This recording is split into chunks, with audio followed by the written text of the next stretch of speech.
Today, we're breathing new life into that neglected bread maker. We're going to use it to create a loaf that rivals those cheap supermarket sandwich breads, but without the preservatives and packaging waste. Get ready to see how we can make the perfect sandwich loaf using the best of our bread maker's abilities, then finishing with the oven.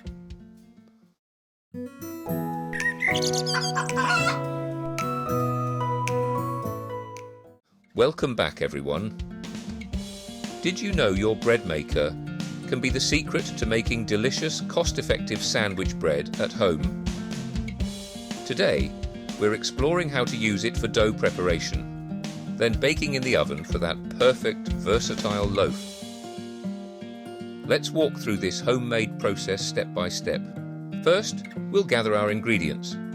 We're going to need 630 grams of white flour, 2 teaspoons of active dry yeast, 2.5 teaspoons of salt, 3 tablespoons of sugar, 4 tablespoons of oil, 230 ml of water, and 150 ml of milk. Second, we're going to add the ingredients to the bread maker pan in this order. Yeast first, followed by the flour, the remaining dry ingredients,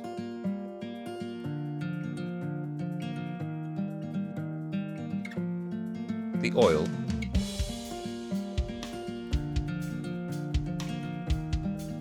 and finally the mix of water and milk.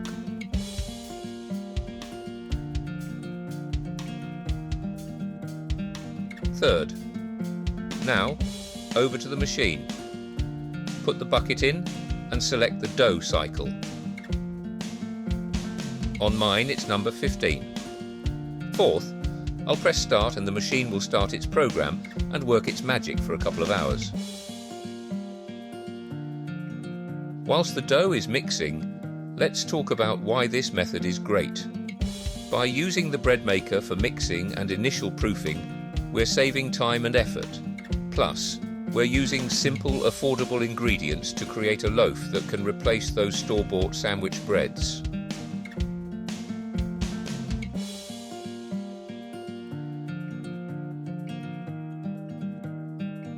Okay, now that's mixed and had its first proof. We'll remove it from the pan onto the worktop.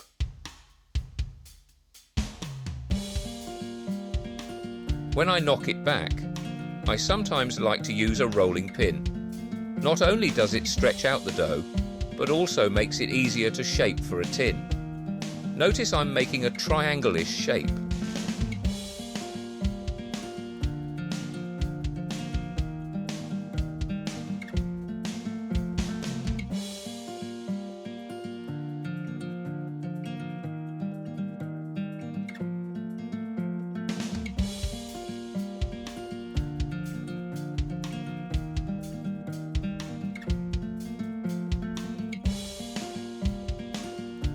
Now I can roll the dough into a loaf shape, starting at the top peak and tucking in under as I shape it.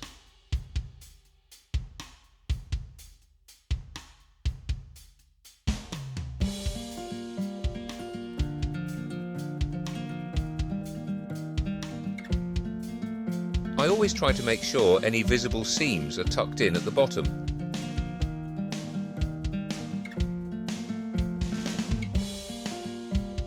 Now I'll place it in my greased tin and cover.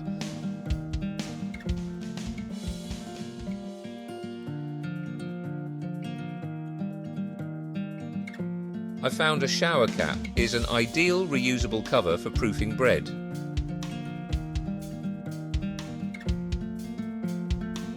I'm also going to use the heated grow box I made for my seedlings last year to help proof the bread.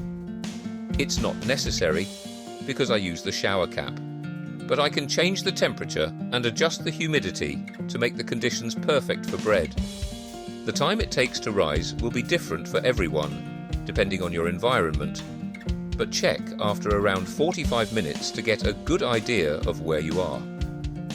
It's time to preheat the oven. I'm setting my fan-assisted oven for 220 degrees Celsius, or about 430 Fahrenheit, and remembering to adjust the shelves to fit. I always forget this part and end up having to wait for the oven to heat up again after it's cooled below temp.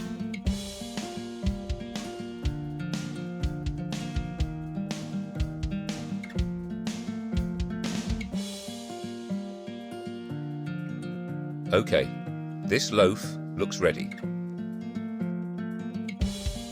As I'm adding a lid, the dough does not need to have risen above the tin.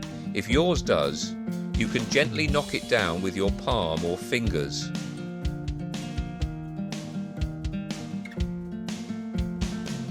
Right, on goes the lid and straight into the oven. I'll start a timer for 35 minutes. That should be plenty of time for the bread to bake.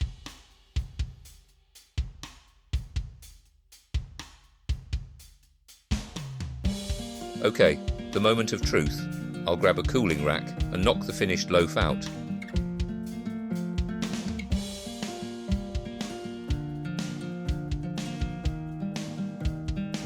Look at that!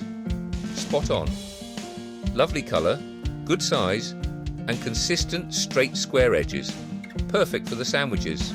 Let's wait a bit for it to cool down so we can take a slice. You know, just to test. Whilst we wait, let's recap. This method helps us make better use of our bread makers, reduce packaging waste, and create delicious, cost-effective bread that's perfect for everyday use. It's a great way to save money and enjoy fresh, homemade bread more often. I make 2 of these a week, and anything left over can be composted or given to the birds. Before I go and cut some, I'll just ask that if you enjoyed this video and would like to see more of this sort of content, please hit like and perhaps make a comment. Maybe let me know your favourite sandwich combos. Please also consider subscribing for more home, vegetable gardening, sustainability and rescue chicken content. Righto! Where's the butter?